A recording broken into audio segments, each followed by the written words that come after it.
AZIMIO Umoja One Kenya coalition leaders have accused the police for the violence witnessed in the demonstrations organized by the coalition in different parts of the country on Monday.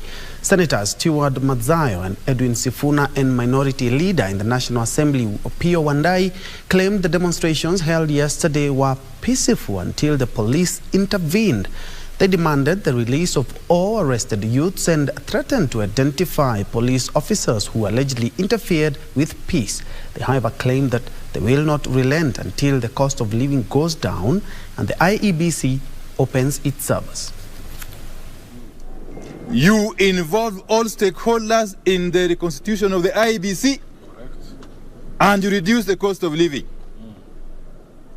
Do those three things and you will find Nairobi returning to normalcy and the rest of the country. There are no two ways about it. Correct. No two ways about it. No amount of propaganda, no amount of press conferences, no amount of lamentations is going to cure this problem. Just deal with those three issues. The chest stamping must come to an end, as it will soon come to an end, for sure. We want also to caution the police against engaging in arbitrary arrests of innocent Kenyans who are going about exercising their democratic right under the Constitution.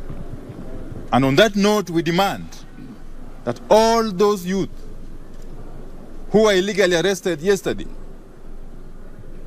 and are languishing in various police stations be released immediately and unconditionally. Thank you very much. Okay, thank you very much.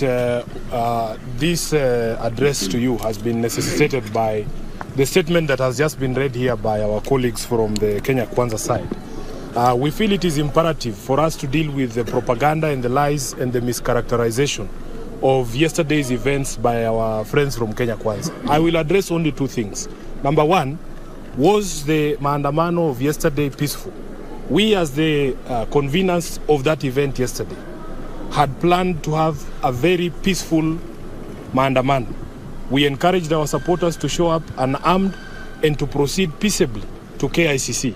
We indeed, as members of parliament, proceeded from this very premises to KICC peaceably and unarmed, but yet were still confronted with tear gas and rubber bullets.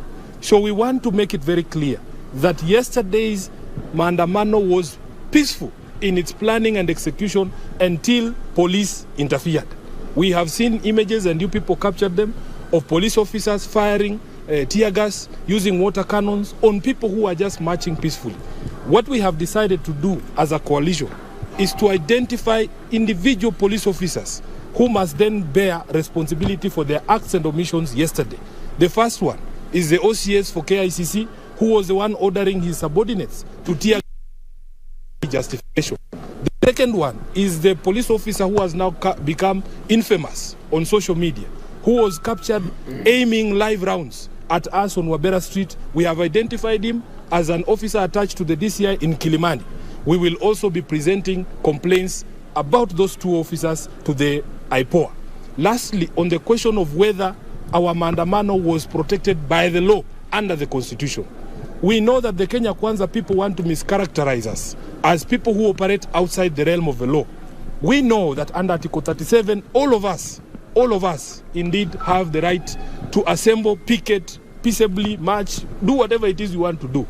We are challenging them that if they are having difficulty with Article 37, and they always chest stamp and say they have the majority of numbers in the National Assembly and in the Senate, let them bring an amendment to do away with Article 37 so that we can know that we are fully back in the Kanu days. So as far as we are concerned, we are within the law, and if anyone thinks that anybody operated outside the law, they know what to do. Arrest people, charge them, and let's see what charges you bring against them. I thank you. Yes, I want to invite the deputy leader in the Senate. Then we'll have Junet, and then yes. Thank you very much. I'll address myself to three issues. One is on the issue of media. You people, we want to take this opportunity to most sincerely thank you and congratulate you for staying the course. I'm a journalist myself. I know the challenges that media people go through as they cover events like this. You guys have done a fantastic job to this nation. You are protectors of devolution, the real protectors of democracy. You are the real defenders of the rights of the downtrodden. For that reason, I want to say thank you to the media.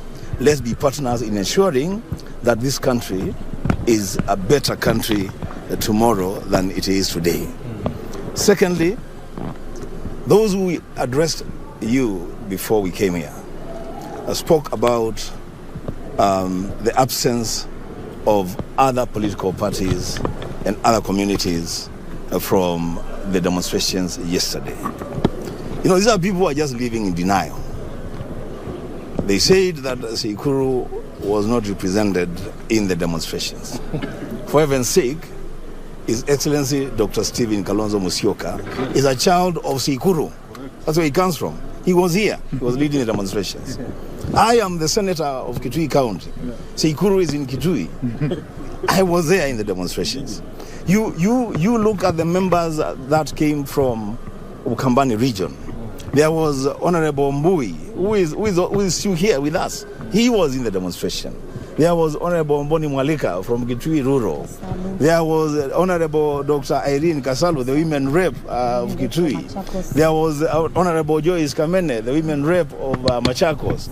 There was Honorable Susan Kiamba, the member of parliament from Makueni. There was Honorable Joshua Kimilu, the MP for Kaiti, and many, many members of parliament from the region and supporters.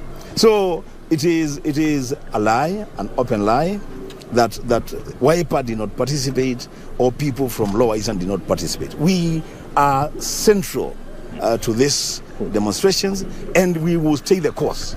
We are not going to be cowed. The last thing that I want to say, I want, on behalf of these colleagues of mine here and on behalf of our principals, to invite the International Criminal Court to take serious interest in what is happening in this country.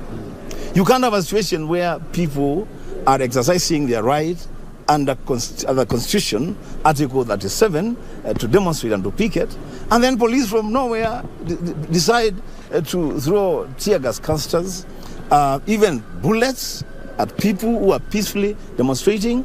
We want the ICC to take serious attention on what is happening in this country, and people must bear personal responsibility for the things that they do. I thank you. Very good. I want to invite Jeanette, the minority whip.